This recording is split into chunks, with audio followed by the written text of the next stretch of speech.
Welcome back to Mysterious Huntsman, and yes, I'm sorry for the long delay or hiatus.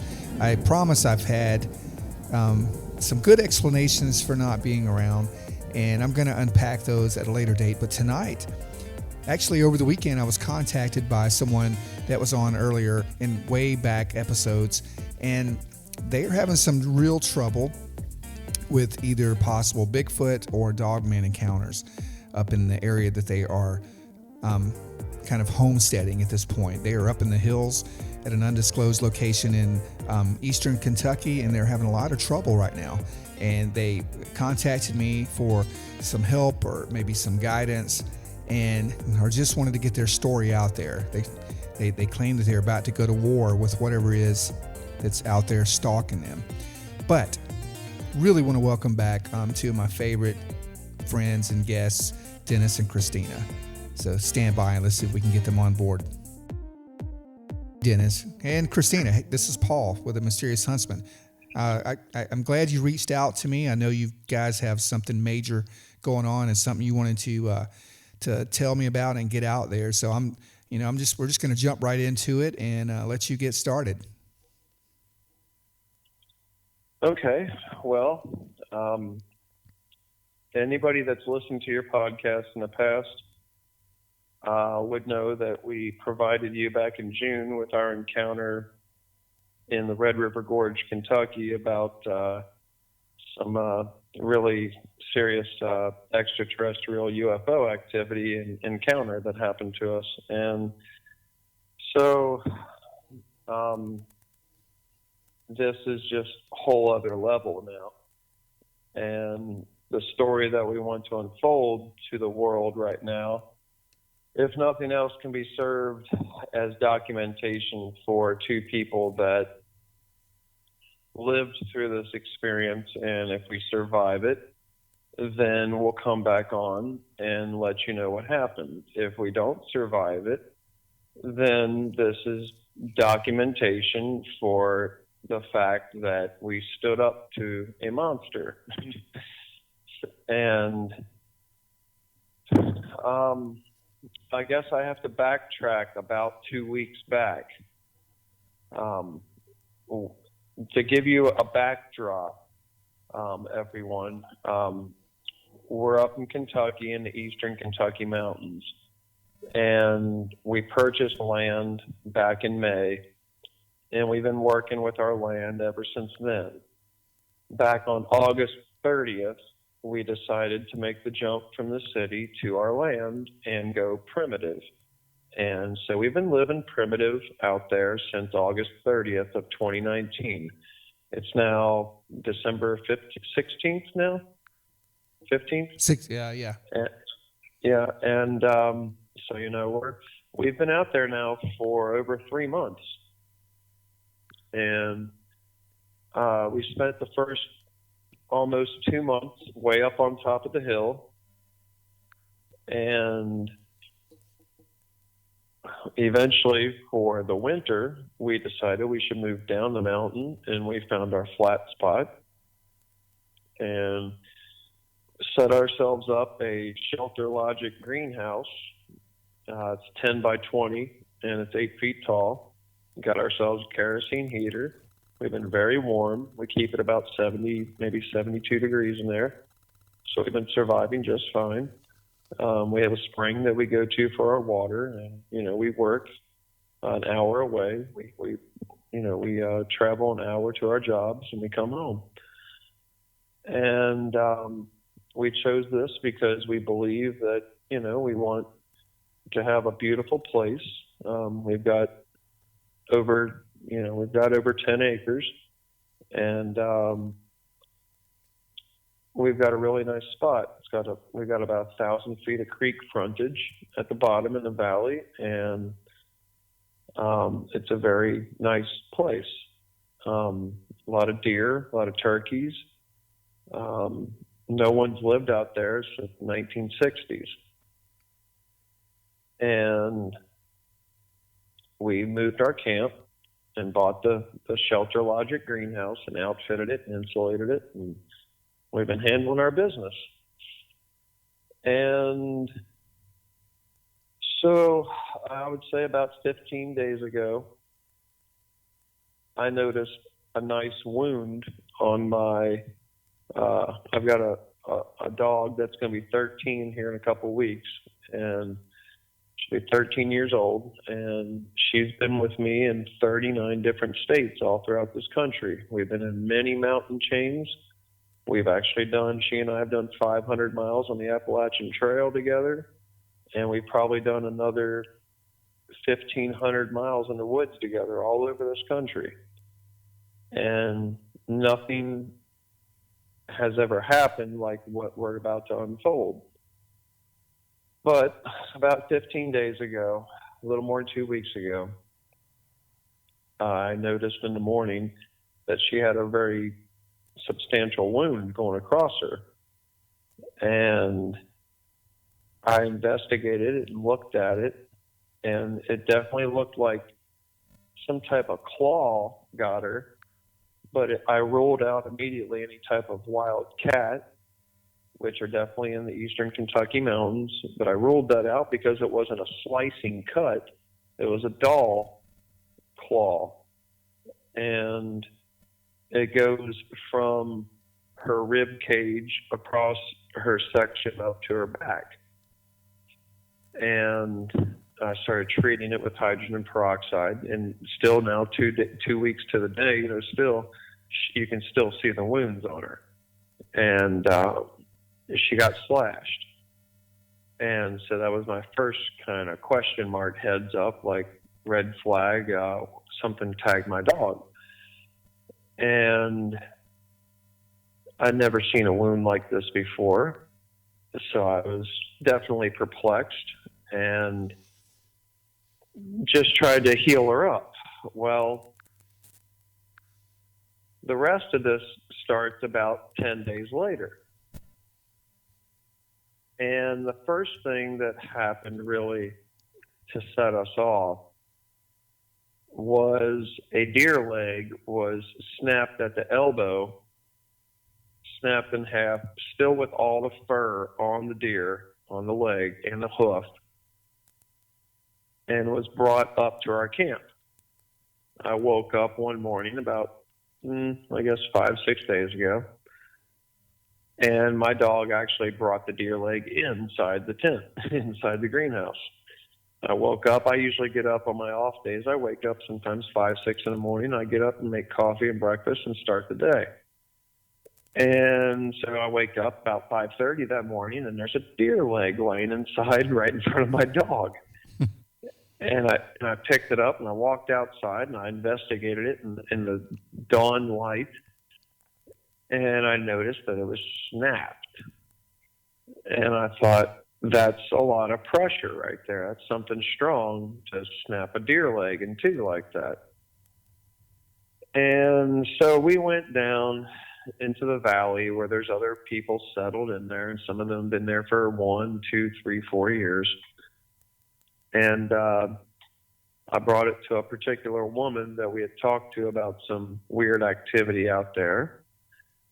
And she immediately noticed that the deer leg was snapped in half. I said, that's not a hunter doing this. This isn't a hunter that just breaks a deer leg.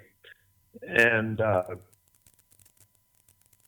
then she pointed to a tree right outside of her house that the night before had been snapped in half. And you're talking about a 2-inch wide tree that was just completely snapped right in half. And she was like, yeah, that just happened last night or the night before also. So,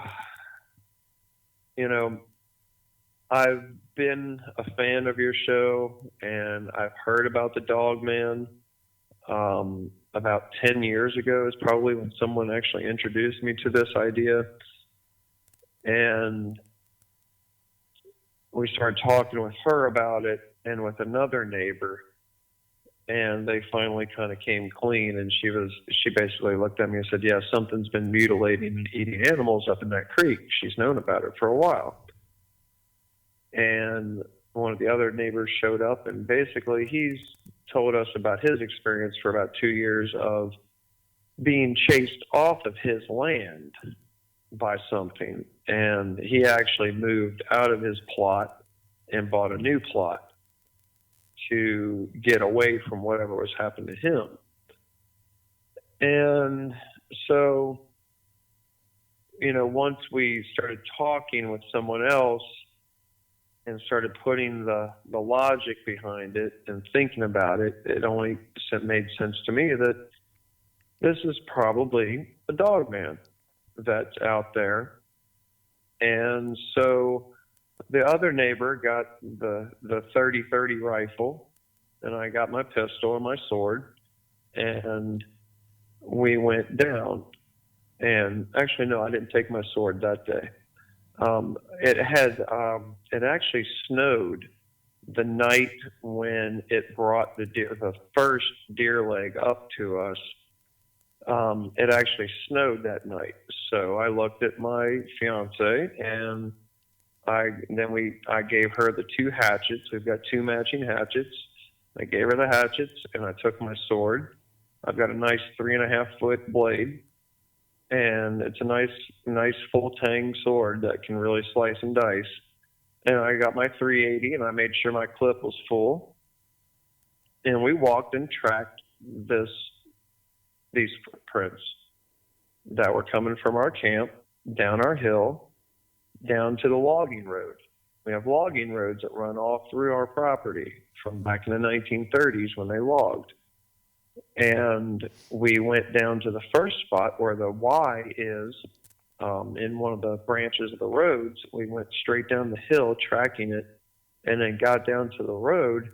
And the first thing that we saw once we took a hard left on the road and walked up about 80 feet, we saw where it had come straight up the mountainside and grabbed a hold of a tree at that Y junction of the roads and just shredded the bark off this young tree with its claws as he was grabbing it to come up the hill and deliver the deer leg to us.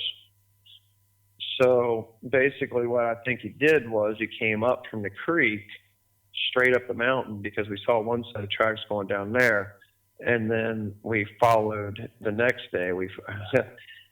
I'm getting ahead of myself. So we went with the neighbor. We grabbed the neighbor, and he claims, like Christina's saying right here, he claims to have seen this before, this Dogman. And so he's there with us with his 30-30, and we went actually down the hill all the way down to the creek. We followed the trail where he had come up with him. And I went down there with the deer leg, and I yelled at him. I was like, I got your deer leg, and I'm giving it back to you, because it kind of ticked me off that something was stalking me and my family and took a swipe on my dog. So went down there armed, delivered the deer leg back to where I saw his tracks were coming from. And that was the end of that first day episode. Basically, I took my boots off and crossed the creek, put my boots back on, dropped the deer leg off where I thought maybe it'd come from, because back in the summertime when we first acquired our land and first were exploring it, the very first 2 times we went down to the creek, we heard something walking around about 250 feet away from us on the ridge line, walking around us. And we thought, okay, we have a bear living down here. And that happened the first 2 times we went to our creek. Once it was just me and Christina the first time, and the second time we took 2 other people with us, and they heard this thing walking around. So my assumption was that this is where it was coming from. So I yelled at him and put the deer leg on a down tree, yelled at him, I got your deer leg, and here you go, buddy. And I fired off a shot, a warning shot, just to be like, here you go. I got you. Like I got your message loud and clear. And so, okay, Christina wants to add something here real quick. It had not snowed that night when it brought up the deer leg. We were just following its tracks down the mountain, and that's when we saw the shredded tree and dropped the deer leg back off at that spot in the creek where we thought it was. But it had not snowed. It hadn't snowed that night. We were That's just right. following Yeah, I its confused tracks. it. The next day, he came back up after I delivered. She's right. The next morning is when it snowed. I had so much has happened. It kind of gets jumbled up. So the next morning is when it snows an inch and a quarter, and we saw that his tracks came right up to our camp. So we said, okay, forget this mess. And this is when I gave her the 2 hatchets, and I grabbed the sword and my 380, and we tracked him all the way down to his lair, all the way down to his den. We followed his tracks where he had, you could see that first time that he had come straight up the mountain from the creek, but then he had, once he delivered the deer leg, he went back down and used the logging roads to go back down to his lair. Well, that's when we said enough is enough. We got armed up and we went walking in and followed him on his snow tracks. And his paw print, my dog is about a 70-pound dog. She's Rottweiler and German Shepherd and Coonhound. And his paw print is about twice the size of my dog's. His paw print's about 3 inches around. It's not as big as these guys get. He's young. He's young. And we followed him all the way back down. And when we got down to his lair, we finally found it, all the way down our property, all the way down the logging road, got down there, tracked him in the snow, got down there, and it smelled like musty death, dirt, nasty carpet dog. Yeah, describe the lair. Yeah. So it's Lair that Dennis was referring to is a spot a little bit further up the creek. There's actually a waterfall a little bit that comes down and pools up into a pond at this creek, and it's all surrounded by rock houses. One of the parts where the rocks are going back into the mountain, it looks like this thing probably has deliberately placed fallen trees over the entrance of one of these holes in the rocks. So we think that is likely where it and possibly its family stays. And it stinks down there. It stinks putrid death down there. It smells like musty, rotten death and dog. It's the whole culmination of that. It just stinks. Like as you get closer and closer, you can just smell it. And it just feels very eerie and dark in that spot. It feels a little creepy. And when we got down to his lair, he probably heard us coming down, and he retreated up onto a ridge line and was walking around above us on the ridge line. And I was pretty irate at that point, and I fired a shot into the lair. I fired one shot in there and told them if they want war, then they got it, because we did nothing to them to deserve this. And if they want to heckle and stalk and hunt us, then we're going to flip the table and come and hunt you, because I'm not going to get punked out of my home. We've spent thousands of dollars and hundreds of hours out there of hard lift and building our home and preparing ourselves for a beautiful life out there. We're not about to just crawl under a rock and go away. And so once that whole episode happened, I actually found a spot where I think he actually urinated, and I went and urinated right by his spot just to let him know that, sorry, if you're alpha male, guess what? So am I. And I'm not standing for you. I'm not dealing with it. And so we wound up going back up to our camp. We knew that we were dealing with. I mean, we saw his paw prints, Paul. We saw the prints going from our camp all the way back down to the creek, where he crosses the creek and goes home. And he was up there walking around watching us. Now,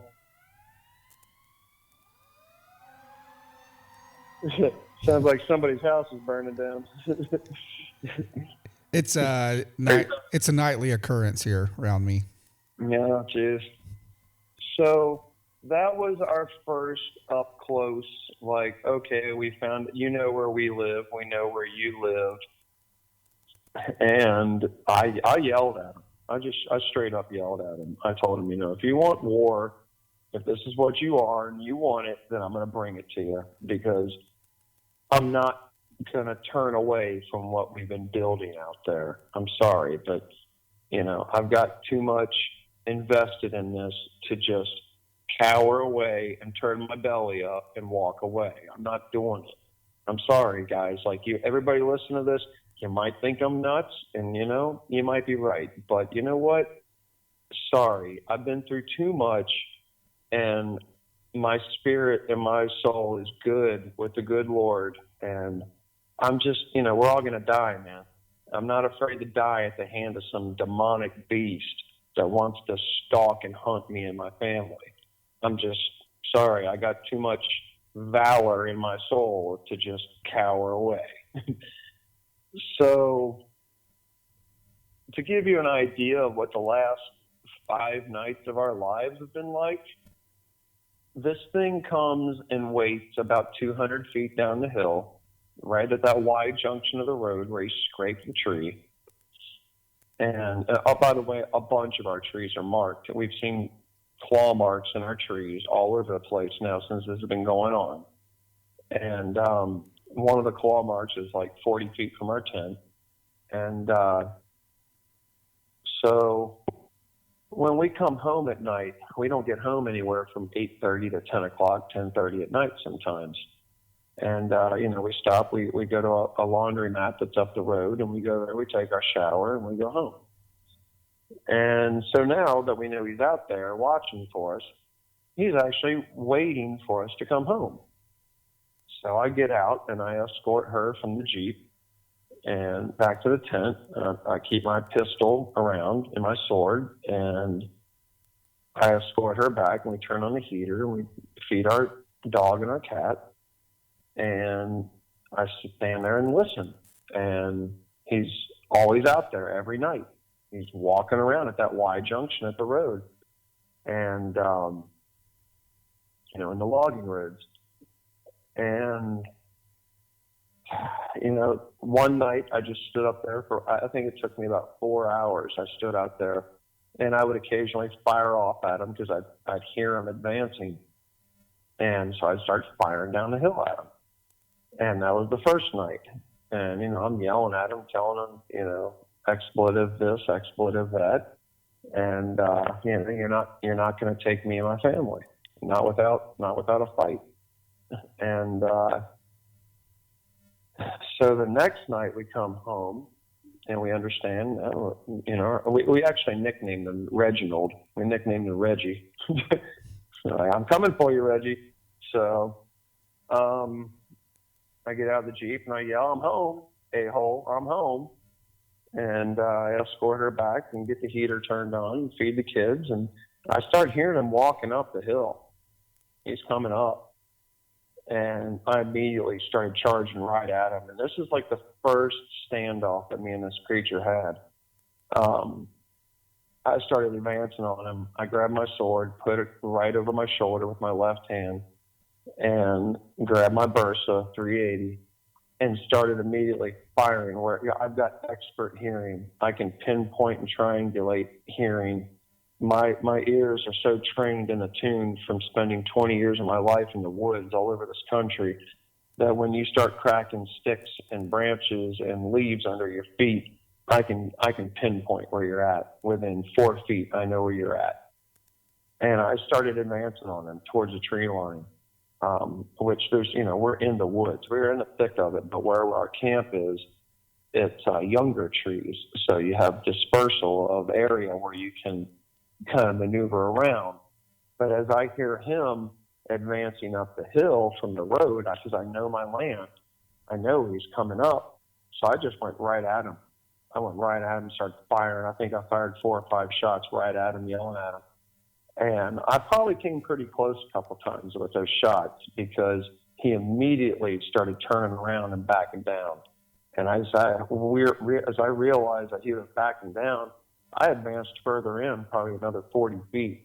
And I went in further, and I kept firing in. And I've got a 15+1 in my Bursa, so I keep track of my shots. I knew I'd fired off 4 or 5 at that point. I still had another 10 in my clip. And I was like, oh, you getting strong? You getting strong? I mean, I talked to him, like a worthy adversary. And I started advancing on him because I'm not putting up with it. And I actually had moonlight that night. It was a clear night. I had moonlight so I could see further in. And I started advancing on him and shooting right at him because I knew where he was at. And I actually got him to go down the hill probably about 200 feet. He kept walking down. And he'd stop and go back and forth and pace back and forth. And I'd wait, and I sat on a stump there for about 20 minutes. And he started advancing back up. And I had some extra bullets with me. I already reloaded up. And I started advancing on him again. It was like, I'm not stopping. I'm not backing down from you. I'm coming after you. And he thought about it some more, and I got him to retreat. I got him to retreat down the hill, and he left us alone the rest of the night because I went after him. Here's what I've noticed, and here's what kind of concerns me. No matter what this is, most normal, if it were a crazy man out there, or anybody out there, they would have ran at the first gunshot. Or any kind of animal, any kind of normal predator would have ran. But this thing, whatever it is, kept backing up slowly and advancing again slowly. So, yes. So that's kind of odd. Yes. And I've witnessed with my own eyes my dog charge in the Smoky Mountains. My dog has charged a mother bear and 2 cubs. I watched it happen. She treed the older cub. And the mother was about 380, maybe almost pushing 400 pounds. She was big. And she grabbed the younger cub and ushered him out the path and yelled at me.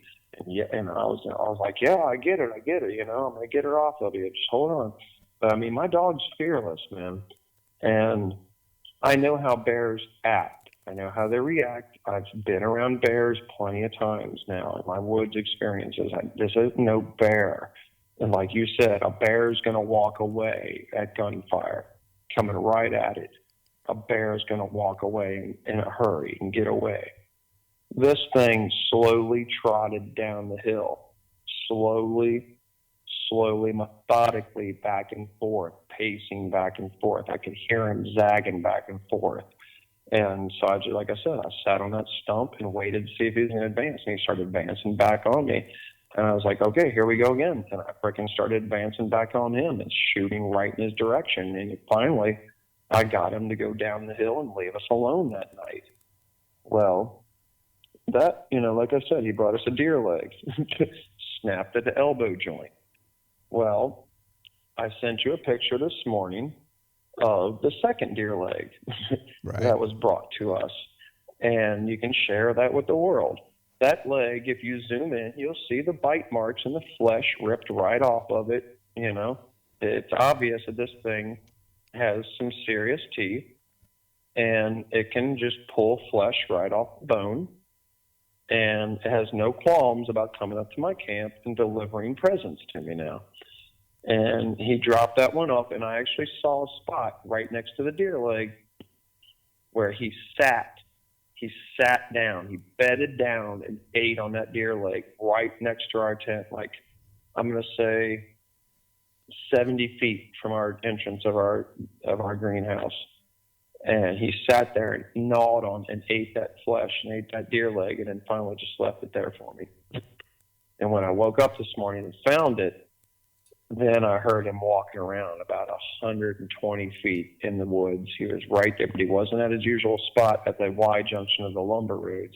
He was actually in the thicket going towards the waterfall, towards his lair. He was off that direction. And his lair is, it'll take you easily 5 minutes to traverse that terrain to get down there. Easily take you 5 minutes. I mean, it's a half mile down, basically. It's down in there. Or at least, 300 yards, 400 yards, it's down in there. But he was waiting about 125 feet away from the camp, watching for my reaction. Or from where the leg was left. He was about 120 feet in the wood, waiting right there, waiting for my reaction. And I heard him. And I was like, oh, really? And that's when I picked up my sword. I already had my pistol on me. I picked up my sword and I started going at him. I was like, why don't you come up here? You feel so freaking strong. Why don't you come up here? And he won't come and show himself in the daytime. He'll come close at night, but he won't show himself in the daytime. And he knows I'm crazy. He knows I'm pissed off. And he knows I'm a worthy adversary. He knows that I know that by the fact that I got him to retreat down the hill. And I'm just coming at him with a 380 and a sword, man. You want to say something? Yes. In between the two deer leg deliveries, he also played some other pranks on our camp. After the first deer leg, but before the second one, he came probably in the early morning after Dennis had stopped being on patrol and messed up a shelf that Dennis had built with a bunch of logs balanced across a tree. They weren't nailed or tied or anything, so it looks like it came up and just hit it, and the logs were everywhere, and speared one of our water gallon jugs with one of its claws, and you can see where its nail or claw went into the jug. And then last night when it brought us the second deer leg, it had also knocked down intentionally a stained glass little heart that we had hanging from one of the trees. I believe it came and knocked it to the ground because the wind hasn't done that thus far. So it's played a number of, I guess, what it thinks are like pranks or tricks on our camp. Scare tactic, trying to get us to leave what it thinks is its territory, since we're so close to its rock house by the waterfall on the creek. Yeah. And if I can say a few things here, some of the stories that I've heard and some of the people that I've spoken with, like with the North American Dogman Project and Dark Waters down in New Orleans, I know he's kind of big into he gets a lot of the stories from all over about reported dogmen attacks or sightings, and a lot of them claim it to be demonic. And I would venture to say, I don't know if you want to play with this thing or not really play with it, but I mean, I would almost make like a crucifix of sorts and just mount it out there somewhere and see if it goes directly for the crucifix. It's messed with your table and your water jug and some of the other stuff like that, but maybe put like an actual religious icon there and see what it does to that. I mean, if you would like to just try something. That's interesting. I'd be curious. Yeah, it is demonic, Paul. Christina, tell them what you saw. Yeah. Well, just in response to what you just said, the table and the heart and everything are the closest things to religious icons that we have out there, because it's what we have put work into building. Or the heart is pretty heavy symbolism there. But yeah, I would definitely have to agree with you that it is demonic, because I've seen its eyes glow red. Dennis was out a little bit further down the road next to our camp listening for it, because he thought he heard it down in that area.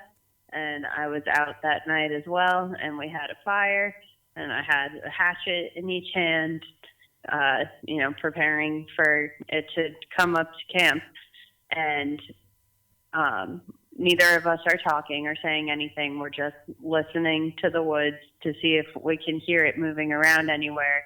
And I have very good eyesight, while Dennis has very good hearing, so we make a good team in that regard. But I'm looking over to where Dennis is on the road, and I see two red lights glow and slightly move just for a couple of seconds, exactly in the spot where I think Dennis is. So I wait a few seconds and mentally confirm with myself that I really did just see that. I'm not just being overly paranoid. No, that's exactly what I just saw. And I call out to Dennis, do you have a headlamp on over there? And he calls back, no. And at that point, I start to get a little bit freaked out, because where I saw the two red lights in the woods is where Dennis was. So it was about 50 feet in front of me. Yeah. So it was either very close to him or had some sort of supernatural power where it can cast its red demon eyes elsewhere from where its physical body actually is, because it was dark, but I was standing by a fire, but I didn't see like a shadowy figure or a body or anything surrounding it. I just saw the two red eyes. Yeah, I was about to ask you guys, have you seen anything, any kind of lights or figure or shadow or anything? Well, I know for a fact that she saw that, and it was probably 50 or 60 feet in front of me, but I was looking elsewhere. I didn't see it when it lit its eyes up. I saw it a different time when it was about 100 feet in front of me. I saw it light its eyes up one time in front of me, and I started firing in his direction. But like she said, there might be a possibility that this thing can kind of shape shift and cast itself out of its body for a moment. I'm not going to disclaim that idea. I think it is possible, but I do think that it is very much in physical form, because I tracked its footprints. And I've actually heard him make these weird chattery sounds too at me. One time he was making this sound that kind of like a dove. It was like a he was making that sound. He did it for about 20 seconds. And I was like, oh, really? And I went, like that. And as soon as I did it, he stopped it. As soon as I did it one time to him, he stopped it. And now I've also heard other sounds that he makes with his mouth, that if you've ever seen the movie Predator, then you know that that thing makes like this weird chattering sound, like a weird chatter. Right. I've heard him make that chattering sound at me also, like he's kind of upset, and trying to exasperate it through making a sound. And I've heard that a few times also. And this is a nightly occurrence now, Paul. This is when we come home, I have to go on guard, get out of my vehicle, escort her to the tent, and we keep a light on while we're feeding our animals, our dog and our cat. And then I just sit there and intently listen while she's feeding them. And then I'm like, yep, there he is. He's right there, and he's always within 150 to 200 feet. He's always right there. This morning he was closer because he wanted to see my reaction. He wanted to see what happened with the second deer leg. My estimation, though, I've heard a story, a few different encounters from listening to Dogman encounters on the line, and from another person's eyewitness account. And the person I'm talking about that was on your show back in July or August, I gave you their firsthand account. I do believe that there's different types of these creatures, and that there's different, they're just like a human. They're going to be different ages also. And I think the one we're dealing with, judging from his paw print, I'm going to say he's about anywhere from 5'8" to about 6'3". He's not real big. He's not as full grown as they get. I think these things get 7-8 feet tall when they're full grown, and they may live for 200, 300, 400 years for all we know. And this one is young, and I know for a fact that he's never had someone just come at him with firepower and a sword, screaming. I was quoting biblical verses and this and that, telling him I got God on my side and I don't care. Like I'm not afraid of you, you demon. And I don't think he's ever experienced something like this, because there was actually a family about a year and a half ago that some of the other neighbors told us about that was getting heckled and harassed by apparently one or two or more. And they actually went out and spent a bunch of money on their land, building up and this and that. And then after this started happening to them, they all hightailed it and left. They left their house, they left everything. And so he's scared plenty of people away through the decades, I'm sure. But like I say, no one's lived on our land since the early 60s. No one's been there for 50 plus years. So he's had the run of the mill, and I'm sure he feels like it's all his. And now here we come, here we come. Oh, we're going to buy this and build up and build us a cabin and this and that and make us a garden and have a beautiful life in the mountains. Well, now this is our reality. Now we're taking on a beast of prey that wants to come up to right up to our camp and deliver deer legs, took a slash on my dog, messed up I put my shelving system back together, and I showed people at work the claw mark through the hard plastic jug that got punctured, and so people don't think I'm absolutely insane. I'm bringing people proof and be like, if something happens to me, you're going to know, and the whole world will know from this broadcast, from your podcast, because I'm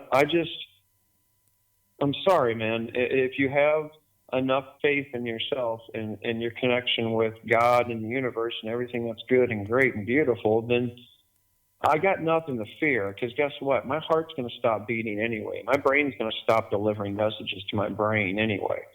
So, I'm going to die.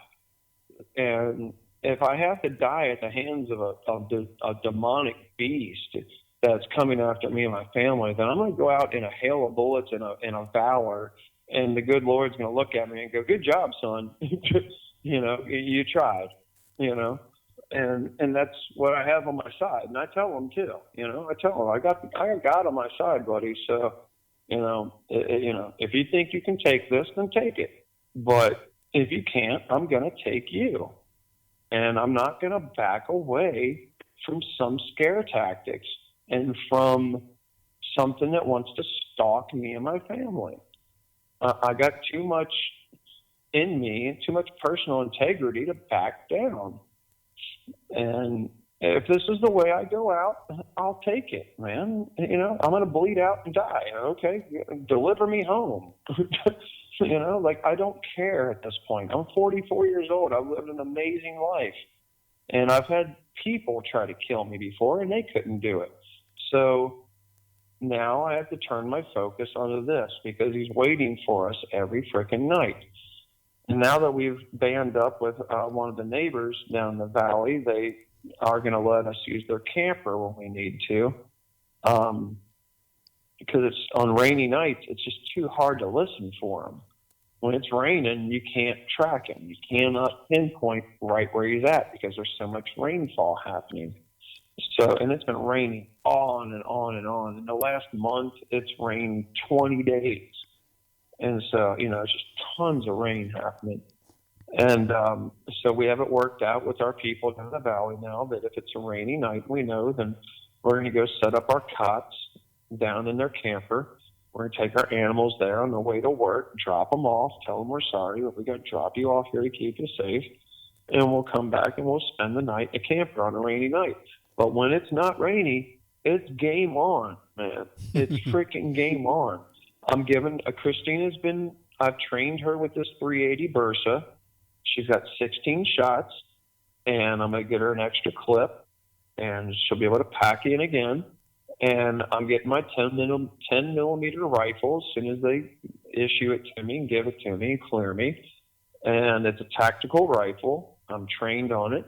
I'm very good with that weapon at 50 yards. I can hit a balloon. I can spin around a tree and hit a balloon at 50 yards with that weapon. I'm a dead nut shot. The first time I ever fired a weapon was when I was 12 years old, and I was hitting at 100 yards a cigarette pack with a 22, which is obviously the most accurate round there is. But I've been shooting since I was 12. I've got 30 years plus of shooting in me, and I'm not afraid of my skill and ability to take this thing out. Well, I do know from listening to the Dogman encounters online that it's going to take multiple shots to take this down. It's not going to take 2 or 3. It's going to take 10 good delivered shots. And so, I mean, we're going in. I'm going to have my mother's Beretta on my hip and my sword taped to my back, because a sword doesn't run out of ammo.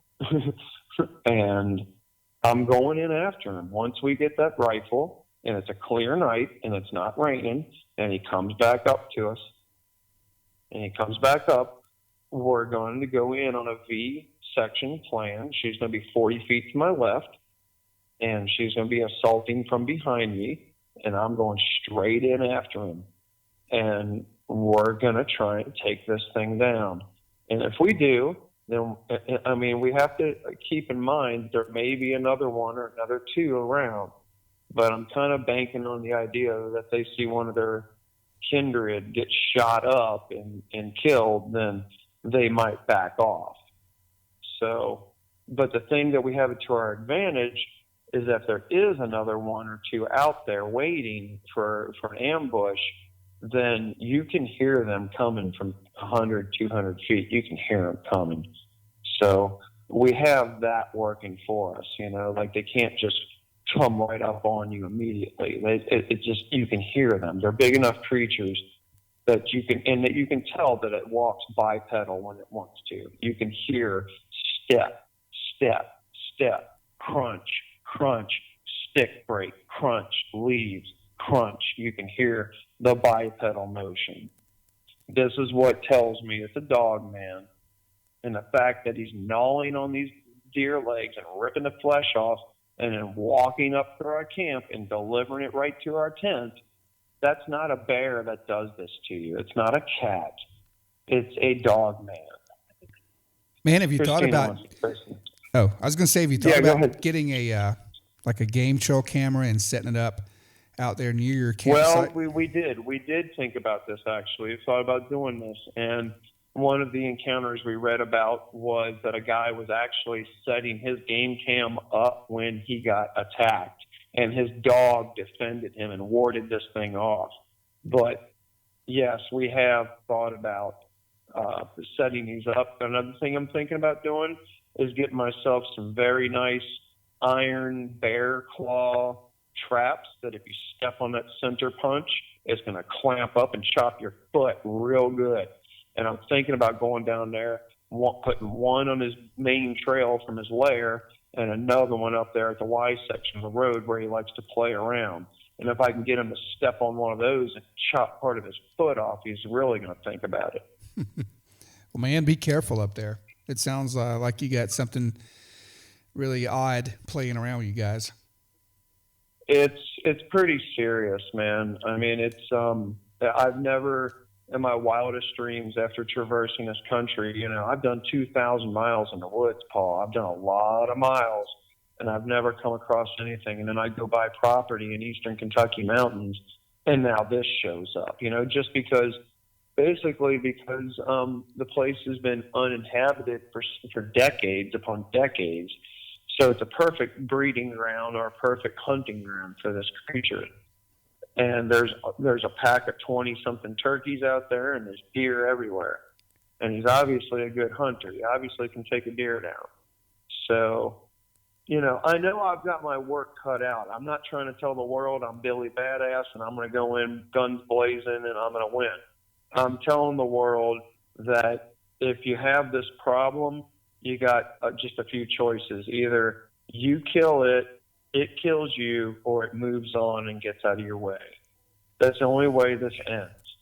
And, you know, if you're not good with yourself, with your conscience and your heart and the good Lord, if you're not good there, don't go in after this thing. I'm going to tell you right now, don't go after it because you're making a mistake. You better be prepared to die, because this thing is vicious and it's not playing around. And I anticipate that my 10 millimeter mag, you know, I'm going to empty it out and put another one in. But it's like I'm anticipating that I'm probably going to have, even if he's only a small one at 6 foot, I'm still going to have to hit him probably about 7 or 8 times to put him down. It's not going to be a 1-2 shot done. It's going to be a repetitive attack to where, just like these guys that I heard on Dogman encounters in Alabama, this guy giving his story of his 2 uncles going out with shotguns. It took them 10 minutes of reloading and shooting them with shrapnel to get him down. And if you go on there and find it, you'll see it on there on Dogman Encounters. This man gives the description perfectly about what the hands look like when his uncles made him walk up and examine this thing, so he knew exactly what happened.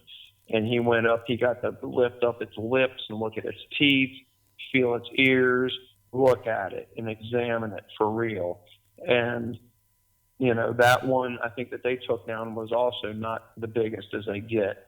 In my estimation, these things get 8 feet tall and 450 pounds. They get ginormous.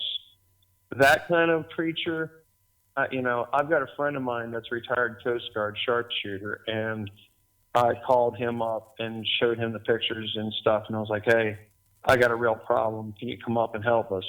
And he's going to come up with a shotgun that shoots 3-inch copper slugs. So, if we were to get ambushed by another 1 or 2, then I guess that's just the way it went down. But I got to stave this guy off long enough to get my friend out here with us so we can go on an actual hunt and track him back. Like, I want to put my friend back at the Lair, back near there, so we can try to chase him back that way and have him run right into him. I mean, we're putting a lot of thought into this. We just spent $500 a day towards this because we're not about to get punked out of our land. And it's just that plain and simple. I'm not going to run with my tail between my legs. I'm going to run at you. I'm not afraid, man. I'm sorry. Like, you should be afraid, but for some reason, I'm just not. And I got too much going for me in this world to do what it takes. Right, man. I don't blame you.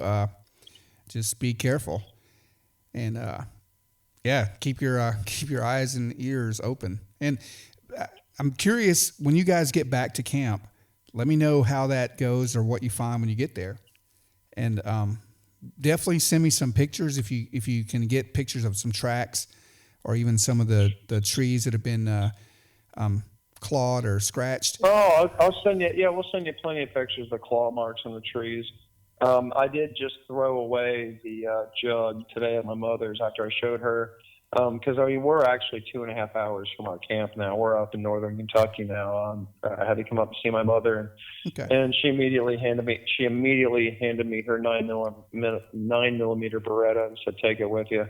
And we went and bought some more rounds, and we're holed up actually in a Motel 6 right now because it's a rainy night, and we don't feel like going and fighting in the rain because it's too hard to track with your hearing just where he's at. It has to be a dry night to be able to hear him walking around. It's just too difficult.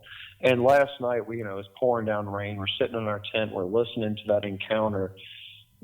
There was another one that we listened to of this guy that actually happened upon one of these 8-footers in the Daniel Boone National Forest, and that's where there's 3 parts of the Daniel Boone. There's A, B, and C, and I'm not going to disclose which part we're in, but this man was in the Daniel Boone also, and with his dogs, and one of his dogs got mangled badly. When he came upon this thing in the night when he was coon hunting, when he shined his light on it, it had a coyote in its mouth, and it was just eating a coyote alive on 2 legs, standing up, just eating and ripping this thing apart when he shined his light and saw. And when that happened, his old 120-pound dog that he had with him actually attacked this thing, and it picked his dog up and threw it through low-lying branches about 40 feet, threw it against a tree. And his dog still got back and attacked and put in blows on this thing. And he ran back to his vehicle with this thing in pursuit after him. and his dog jumped out of the darkness again to protect him. 4 times his dog got up from wounds and got up to attack this thing. And he thought for sure his dog was dead. He went back the next day with his grandpa in daylight to find his dog to see if he was alive or dead. And he said his nose was hanging off his face. He was all shredded up. His back leg was shattered. I mean, he was all messed up, but he was still alive. And they got him, and they nursed him back. And this dog lived like another 5 years. Wow.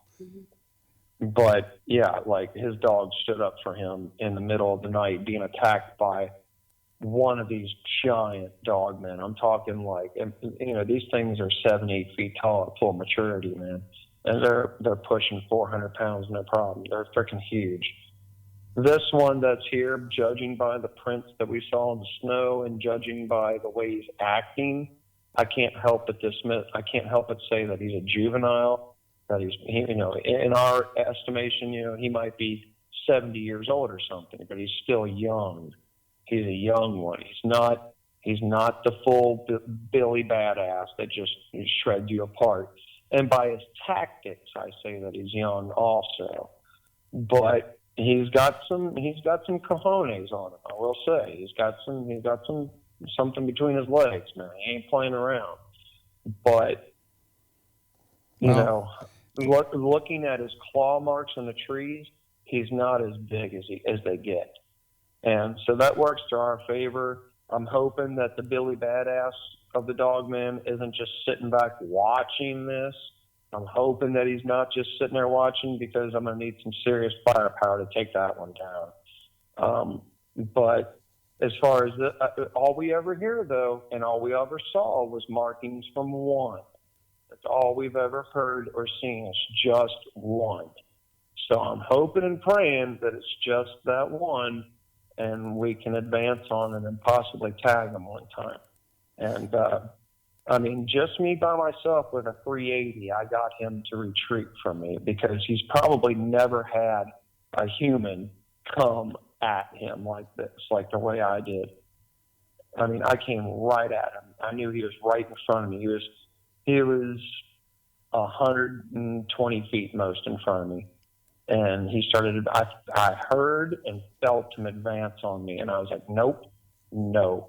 And I just started plugging away. And as soon as I did, he immediately turned around and started down that hill in the dark. And I could hear him zigzagging back and forth like he was trying to dodge my bullets.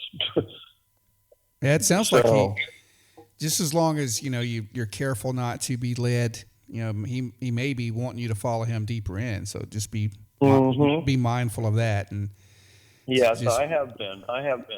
That's why I'm only going to go so far with it right now. Once I get my Coast Guard buddy up here with his big slug shotgun, and once there's 3 of us on there, then I'm going to feel safer going in. The other thing we're going to do, it's going to take us a little time. I mean, we have to one-step this, Paul. We can't just jump the gun on this, because I understand there could be another one that's even bigger and badder down there somewhere.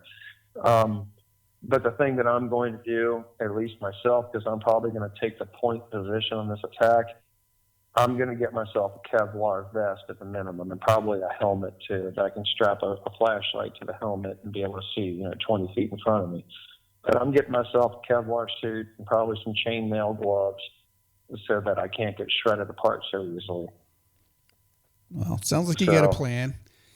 Well, man, I wish you guys the best of luck, and I promise I'm still going to try and make it up there as soon as I can. I'd love to check out the area, because I know you still have lots of other stuff. That whole area has had hundreds of years of reports of everything from ghost lights to UFOs and you guys have witnessed all of this in that area. So I promise I'm going to get up there just as soon as I can get some time.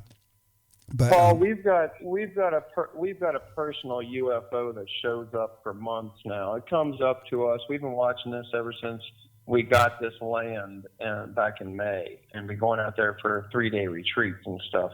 But ever since we moved out there, we know that it comes out almost every night, and it comes up. It comes from the south, and it shows up. It's the first thing at sunset that shows up. There's no other lights out, no other stars, nothing out yet. It's very bright, and it comes right up to us, probably within 2 miles. And it comes right up to us and shines bright. And sometimes it'll slowly list off to the southwest. And other times you can watch it and it'll just zoom right out within 15 minutes. It'll take off. But it slowly lists off to the southwest. Sometimes he'll hang out with us. They'll hang out with us for like 2 or 3, 4 hours and slowly just make its way to the southwest. Other times you can watch it and it'll be gone in 5, 10, 20 minutes. It's gone. It's been happening. It's been coming up to us for months now. Yeah, I remember we talked about that.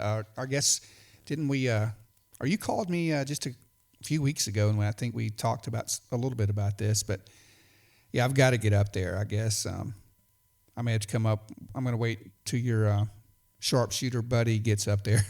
So. Well, I'll tell you what, you're retired SWAT, right? Yeah, pretty much. Well, why don't you bring a weapon with you that you trust? And if I can get a team to go in on this, then, I mean, man, you got backing. You got 3 other people. When I get my other buddy here with us, it's not like it's going to be 1 on 4 or something. It's going to be, if you came up as well, then we'd have 4 on whoever else is out there. Right. I mean, because I'm trying to reclaim my land. I'm sorry, but this thing, all it does is sit down there and be a demonic presence and go terrorize people in the valley. There are other people we've talked to in the valley have had it walk up to them and terrorize their home as well. We're not the only ones.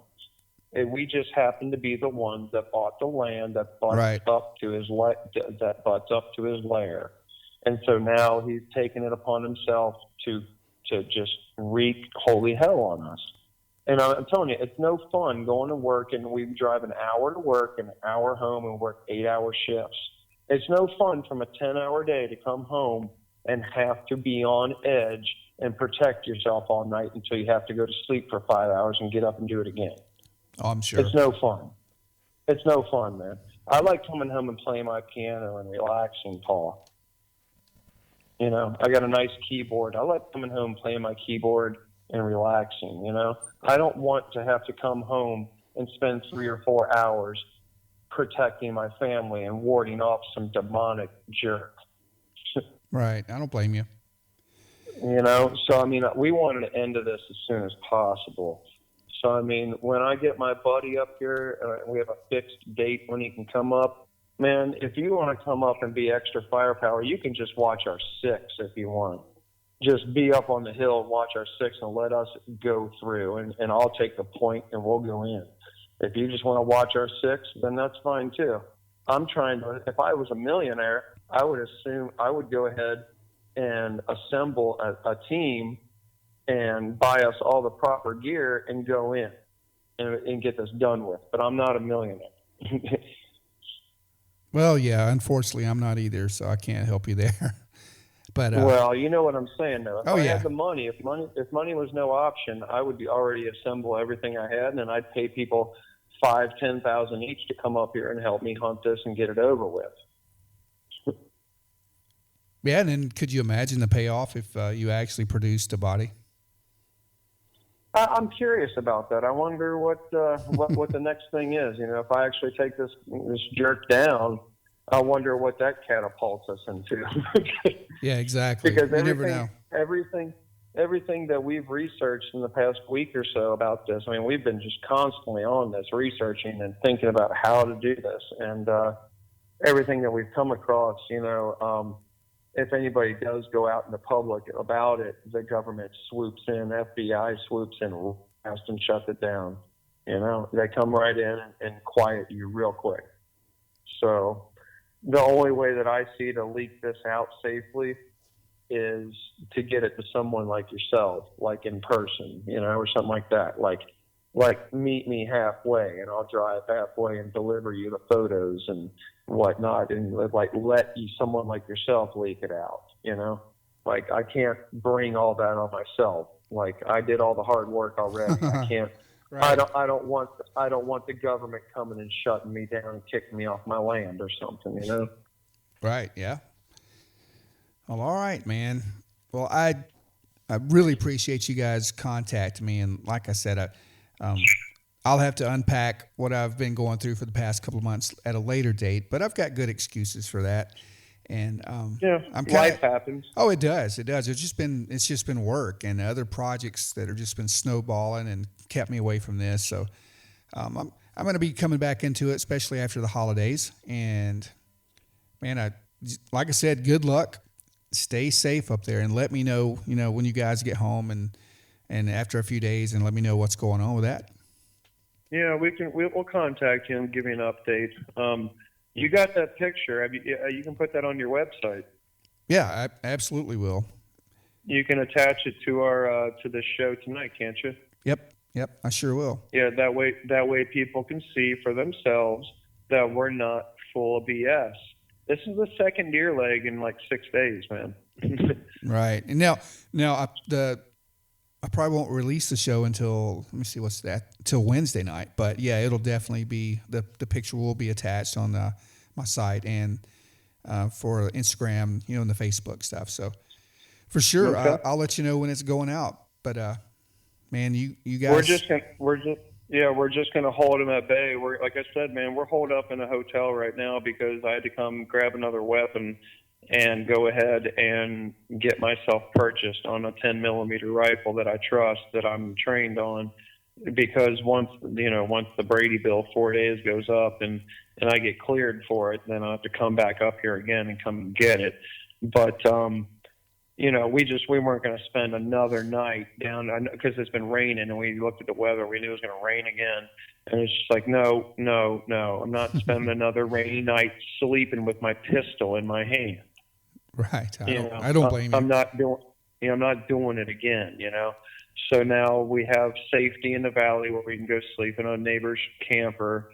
I brought the deer leg to her, and she was just, her mouth dropped, and she was like, oh my gosh, she's like, yes, come stay here and be safe, Yeah. So on rainy nights, we're going to be there. But I tell you what, on dry nights, we're going to battle, because I got nothing to lose and everything to gain, buddy.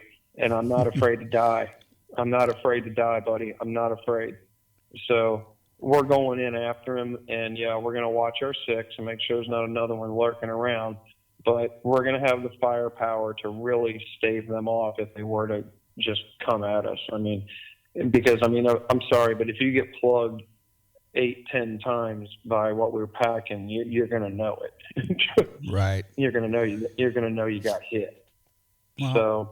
Well, just stay safe, man, and like I said, make sure you know what you're.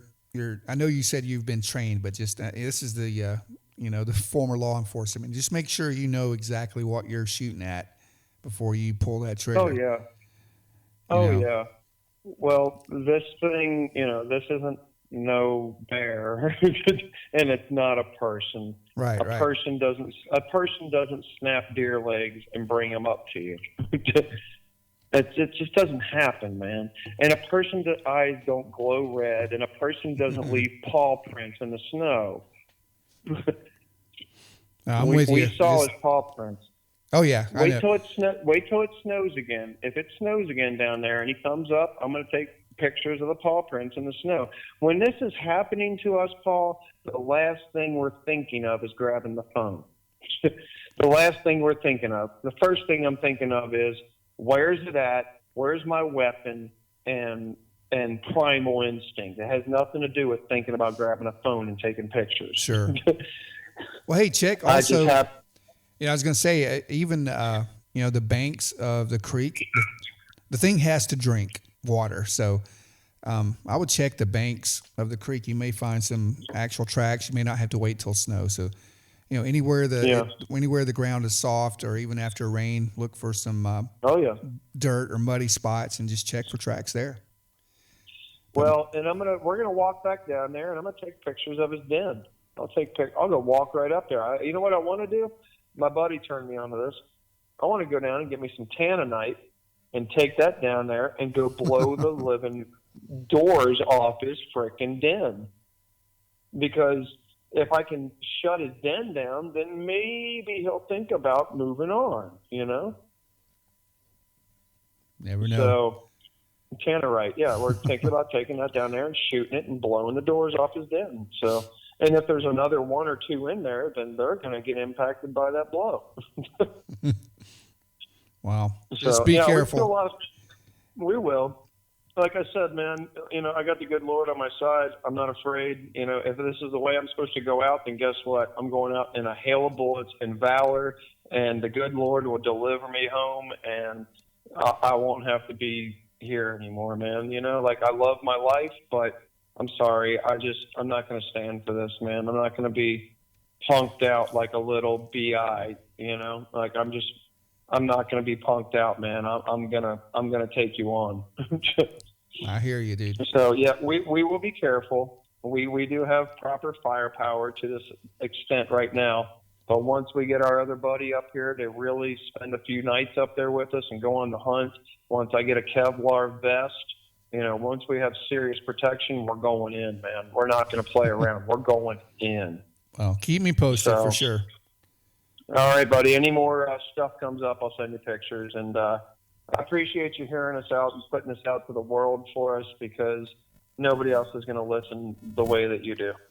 Oh, I'm sure there's plenty that'll listen to you, man. I just happen to be nobody we know. Well, I'm here anytime, so just feel free. All right. Yeah, and we'll get, when we get back, we'll take pictures of the claw marks in the trees so you can see it for yourself. All right, sounds good, dude. All right, tell buddy. Tell Christina hello, and we will talk to you guys later. All right, brother, man. Yeah, buddy, we appreciate you being out there doing this for the world, and everybody out there, watch your six if you're gonna be playing with the dog, man, because it ain't real. It's real, but it ain't no joke. What I meant to say is it ain't no joke.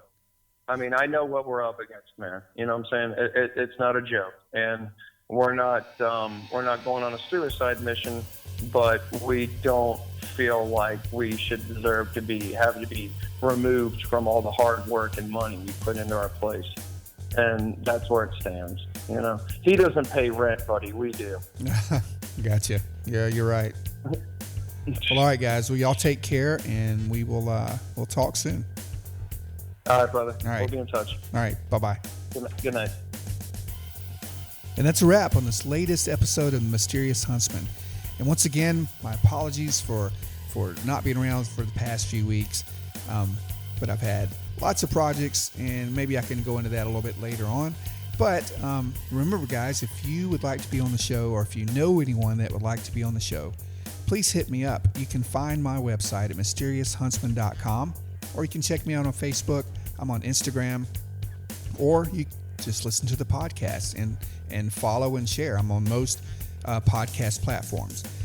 But thanks again to Dennis and Christina for telling us their amazing tales of being at war with the Dogman on their property. So good luck to them, and stay safe out there, and we will talk soon. Good night.